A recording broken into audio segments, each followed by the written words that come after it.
সবে শুরু আন্দোলন। কারাগারে যেমন কাটছে মমতাজের দিন। শেখ হাসিনার আমলে ঢাকা বিশ্ববিদ্যালয়ে ছিল ডাকাতদের গ্রাম, মন্তব্য করেছেন রিজভী। মানবতা বিরোধী অপরাধ, শেখ হাসিনা সহ 3 জনের বিরুদ্ধে অভিযোগ গঠনের শুনানি আজ। এতক্ষণ শুনছিলেন সংবাদ শিরোনাম, এবারে বিস্তারিত। জুলাই 2024 দিনটি ছিল সোমবার। প্রথম ও দ্বিতীয় শ্রেণীর সরকারি চাকরিতে কোটা পুনর্বহালের প্রতিবাদ এবং কোটা পদ্ধতি বাতিলের দাবিতে লাগাতার আন্দোলনের সূচনা করেছে দেশের বিভিন্ন বিশ্ববিদ্যালয়ের শিক্ষার্থীরা। ঢাকা বিশ্ববিদ্যালয়, চট্টগ্রাম বিশ্ববিদ্যালয়, জগন্নাথ বিশ্ববিদ্যালয়, জাহাঙ্গীরনগর বিশ্ববিদ্যালয়, রাজশাহী ও বরিশাল বিশ্ববিদ্যালয়ের শিক্ষার্থীদের সমাবেশ ও বিক্ষোভ মিছিলে উত্তাল ক্যাম্পাস। 3 দিনের কর্মসূচি ঘোষণা করেছেন শিক্ষার্থীরা। তবে সেটাকে গুরুত্ব না দিয়ে প্রতিদিনের মতো বিএনপিকে নিয়ে আওয়ামী লীগ পড়েছিলেন। সেদিন দুপুরে তেজগাঁও ঢাকা জেলা আওয়ামী লীগ অফিসের সামনে এক আলোচনা সভায় আওয়ামী লীগ সাধারণ সম্পাদক ওবায়দুল কাদের বলেছিলেন, বিএনপির নেতাদের চোখে ঘুম নেই, তাদের ঘুম হারাম হয়ে গেছে। মির্জা ফখরুলের চোখে অশান্তির আগুন। লন্ডন থেকে ফরমান আসে ইন অ্যান্ড আউট। বিএনপিতে যখন ইন আউট চলছে, সেই ওবায়দুল কাদের আজ দেশ থেকে পালিয়ে ভারতে অবস্থান নিয়েছেন। দলের এই ক্রান্তি লগ্নে হয়তো তার আজ ঘুম হারাম হয়ে গেছে বলে মনে করছেন কেউ কেউ। দীর্ঘ 16 বছর ক্ষমতায় থাকা দল আওয়ামী লীগ ছাত্র জনতার আন্দোলনের মুখে ক্ষমতাচ্যুত হয় 2024 সালের 5 আগস্ট। দলের সভাপতি সেদিন ভারতে পালিয়ে যান, তার দলের নেতাকর্মীরা আত্মগোপনে চলে যান। আওয়ামী লীগ 2024 সালের 5 আগস্ট ক্ষমতাচ্যুত হলেও সেই আন্দোলনের বীজ রোপণ করা হয় 1 জুলাই। প্রথম ও দ্বিতীয় শ্রেণীর সরকারি চাকরিতে 30% মুক্তিযোদ্ধা কোটা সহ 56% কোটা পুনর্বহালের প্রতিবাদ এবং কোটা পদ্ধতি বাতিলের দাবিতে লাগাতার আন্দোলনের সূচনা করেছেন দেশের বিভিন্ন বিশ্ববিদ্যালয়ের শিক্ষার্থীরা। সেদিন মানববন্ধন, সমাবেশ ও বিক্ষোভ মিছিলে উত্তাল ছিল ক্যাম্পাস। তার আগে 2024 সালের 5 জুন বিচারপতি KM কামরুল কাদের ও বিচারপতি খিজির হায়াতের হাইকোর্ট বেঞ্চ প্রথম ও দ্বিতীয় শ্রেণীর সরকারি চাকরিতে মুক্তিযোদ্ধা কোটা সহ কোটা পদ্ধতি বাতিলের সিদ্ধান্ত অবৈধ ঘোষণা করেছেন হাইকোর্ট। সেই রায়ের পরিপ্রেক্ষিতেই কোটা বিরোধী আন্দোলন শুরু হয়। এদিকে গত বছরের 1 জুলাই বাংলাদেশে এক অবিশ্বাস্য ঘটনার সাক্ষী হয়।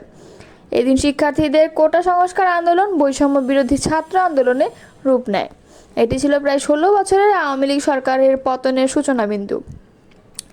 1 জুলাই এই আন্দোলন পুরো মাত্রায় শুরু হলেও গোড়াপত্তন ঘটে 5 জুন।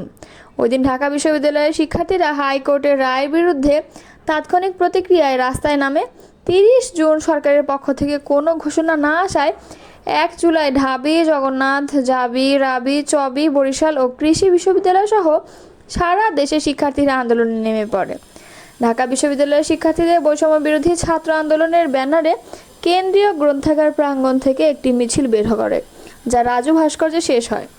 সমাবেশ থেকে নাহিদ ইসলাম ঘোষণা দেন, আগামী 4 জুলাই পর্যন্ত দেশের সব বিশ্ববিদ্যালয়, কলেজ, শ্রেণীকক্ষে পাঠদান ও পরীক্ষার বর্জন চলবে। তিনি 3 দিনের কর্মসূচিও ঘোষণা করেন। জনপ্রিয় লোকগানের শিল্পী ও সাবেক সংসদ সদস্য মমতাজ বেগম কাশিমপুর মহিলা কারাগারে পাচ্ছেন প্রথম শ্রেণীর বন্দীর মর্যাদা।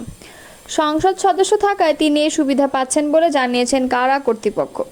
মমতাজ বেগম 1.5 মাস ধরে কারাগারে রয়েছেন। এটি তার জীবনের প্রথম কারাবাস বলে নিশ্চিত করেছেন তার আইনজীবী রেজাউল করিম। কারাগারে সময় কাটানোর জন্য মমতাজ ধর্মীয় বইপত্র এবং পত্রিকা পড়ছেন বলে জানিয়েছেন তিনি। রেজাউল করিম জানান, মমতাজ বেগম আমাকে কিছু বইপত্র দেওয়ার অনুরোধ করেন, আমি তাকে সেগুলো দিয়ে এসেছি। কারা তত্ত্বাবধায়ক কাতালিন নাহার সোমবার গণমাধ্যমে বলেন, মমতাজ বেগম এমপি ছিলেন, তাই তিনি প্রথম শ্রেণীর বন্দির সুবিধা পাচ্ছেন। এই মর্যাদায় তার জন্য রয়েছে একটি খাট, টেবিল এবং নিয়মিত পত্রিকা। খাবারের তালিকায় আছে ভাত, মাছ এবং মাংস। ছাত্র জনতার গণ আন্দোলনের মাধ্যমে গত 5 আগস্ট প্রধানমন্ত্রী শেখ হাসিনার পতনের পর প্রথম কয়েক মাস মমতাজ মানিকগঞ্জে অবস্থান করেছিলেন বলে দাবি করেন তার আইনজীবী। এরপর ঢাকা ধানমন্ডি থেকে গত 12 মে আইন শৃঙ্খলা বাহিনী তাকে গ্রেপ্তার করে। পরদিন 13 মে তাকে ঢাকার চিফ মেট্রোপলিটন ম্যাজিস্ট্রেট আদালতে হাজির করা হয়। 22 মে মমতাজ বেগমকে মানিকগঞ্জ আদালতে নেওয়া হলে সেখানে উত্তেজনা দেখা দেয়, তার দিকে ডিম ও জুতা ছোড়ার ঘটনা ঘটে। এদিকে ঢাকা দায়রা জজ আদালতের প্রধান পাবলিক প্রসিকিউটর ওমর ফারুকী বলেন, মমতাজ ফ্যাসিস্ট শেখ হাসিনার অন্যতম সহযোগী ছিলেন। তিনি একজন শিল্পী হয়েও দীর্ঘদিন হাসিনার পক্ষ হয়ে কাজ করেছেন। অন্যদিকে মমতাজের আইনজীবী রেজাউল করিম দাবি করেন, শুধু সংসদ সদস্য হওয়ার কারণেই তাকে একের পর এক মামলায় অভিযুক্ত করা হচ্ছে। একজন জনপ্রিয় শিল্পীর জন্য এটি অত্যন্ত দুঃখজনক। শেখ হাসিনার আমলে ঢাকা বিশ্ববিদ্যালয় ছিল ডাকাতদের গ্রাম বলে মন্তব্য করেছেন বিএনপির সিনিয়র যুগ্ম মহাসচিব রুহুল কবির রিজভী। মঙ্গলবার প্রথম প্রহরে রাজধানীর কেন্দ্রীয় শহীদ মিনারে ছাত্রদল আয়োজিত 2024-এর গণ অভ্যুত্থানের শহীদ ও আহতদের স্মৃতি স্মরণে মোমবাতি প্রজ্বলন ও সম্মিলিত কণ্ঠে জাতীয় সঙ্গীত কর্মসূচিতে প্রধান অতিথির বক্তব্যে তিনি এসব কথা বলেন। রিজভী বলেন, এটি শুধু একটি প্রজ্বলন নয়। আজকের মোমবাতি প্রজ্বলন আগামী দিনের গণতন্ত্রের পদযাত্রায় এগিয়ে যাওয়া। এই ঢাকা বিশ্ববিদ্যালয়ে গণতন্ত্রের মিনার, অধিকার প্রতিষ্ঠার মিনার। তিনি বলেন, আমরা যখন আগে নৌকায় করে অনেক দূরে যেতাম, মাঝি বলতো, চুপ থাকুন, ওই গ্রাম ডাকাতদের গ্রাম। হাসিনার আমলে এই ঢাকা বিশ্ববিদ্যালয় ছিল ডাকাতদের গ্রাম। অনেক আতঙ্ক নিয়ে আমরা ঢাকা বিশ্ববিদ্যালয়ে পার হতাম। সেই জায়গায় দাঁড়িয়ে আমি সেই 52-69-এর বিশ্ববিদ্যালয় দেখছি, যেখানে বইছে শান্তির সুবাতাস। বিএনপির সিনিয়র যুগ্ম মহাসচিব বলেন, শেখ হাসিনা বলেছিলেন, বাধা দিলে সব বন্ধ হয়ে যাবে। আমরা সব কিছু দিয়ে ছাত্রদের স্তব্ধ করে দেব। এত কিছু থাকার পরেও গণতন্ত্রের জন্য ছাত্রদের যে সংগ্রাম তাকে শেখ হাসিনা ঠেকাতে পারেনি।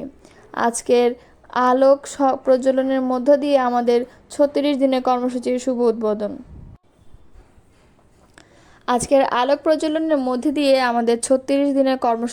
উদ্বোধন। হলো।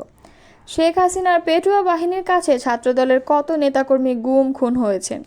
তারা 90-80 দশকে যে ভূমিকা পালন করেছে, সেভাবে তারা 24-এর গণঅভ্যুত্থানে ভূমিকা রেখেছে। এই সংগ্রাম বাস্তবায়ন করতে হলে আরও বাধা আসবে। সেই বাধা অতিক্রম করতে আমরা গণতন্ত্রের মূল্যবোধ প্রতিষ্ঠা করব। তিনি বলেন, বিএনপি আল্লাহর রহমতে ক্ষমতায় আসবে এবং তারেক রহমান দেশ পরিচালনা করবে। ইনশাআল্লাহ তারেক রহমানের কিছুদিনের মধ্যে বাংলাদেশে আসবে। কেন্দ্রীয় সাধারণ সম্পাদক নাসির উদ্দিন নাসির বলেন, 15 বছর ধরে বাংলাদেশে যে ফ্যাসিবাদ তৈরি হয়েছিল, তার বিরুদ্ধে বাংলাদেশ জাতীয়তাবাদী ছাত্রদল সহ জাতীয়তাবাদী বিভিন্ন দল অংশ নিয়েছিল।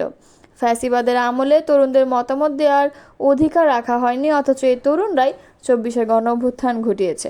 জুলাই গণঅভ্যুত্থানে মানবতা বিরোধী অপরাধের মামলায় পলাতক সাবেক প্রধানমন্ত্রী শেখ হাসিনা, আসাদুজ্জামান খান কামাল, চৌধুরী আবদুল্লাহ আল মামুনের বিরুদ্ধে অভিযোগের গঠনের শুনানি হবে আজ।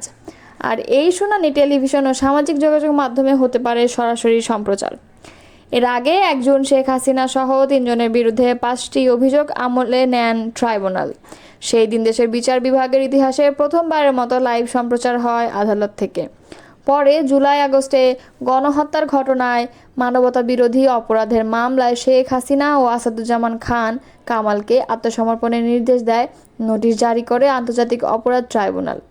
পত্রিকায় সেই নোটিশ প্রকাশ করা হয়েছে। এতে বলা হয়, 7 দিনের মধ্যে হাজির না হলে তাদের অনুপস্থিতিতে বিচার কাজ চলবে।